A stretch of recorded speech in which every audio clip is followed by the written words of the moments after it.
अब यहाँ पे हमसे जो सवाल पूछा गया है वो पूछ रहा है किसके बारे में, ग्रीन एनर्जी के बारे में। आप सब जानते हैं पूरी दुनिया में लगातार आजकल क्या हो रहा है, एनर्जी को लेकर के काफ़ी घमासान मचा हुआ है, काफ़ी प्रॉब्लम्स पूरी दुनिया फेस कर रही है।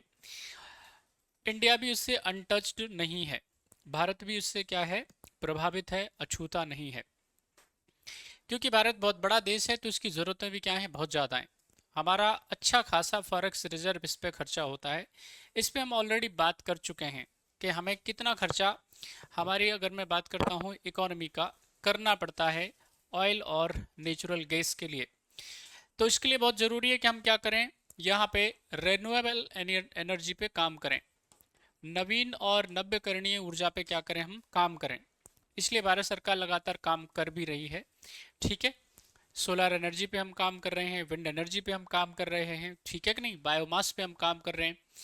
अब एक सेक्टर और है जिसका नाम है, यहाँ पे याद रखना है क्या, ग्रीन एनर्जी जिसको हम कह रहे हैं। तो ग्रीन एनर्जी का जो टारगेट है वो कितना है, एक्चुअली में आपको जो याद रखना है, एक तो हमारा जो रेन्यूएबल एनर्जी का टारगेट है वो है 500 गीगावाट बाय द ईयर 2030। 2030 तक हमको 500 गीगावाट क्या करना है, एनर्जी अचीव करनी है रेन्यूएबल। तो 500 गीगावाट जो एनर्जी हमको अचीव करनी है, और साथ ही साथ में हमें जो इमिशन है वो उसमें कमी करनी है। यानी कि हम इमिशन के मामले में तो पहले क्या हो चुके हैं, यहाँ पे वो पूरा कर चुके हैं। लगभग हम अपनी जरूरतों का, एनर्जी जरूरतों का हम क्या कर रहे हैं, लगभग 60% अभी हम रेन्यूएबल एनर्जी से प्राप्त कर रहे हैं। और हमारे अलग अलग टारगेट हैं, उनके बारे में भी हम बात करेंगे।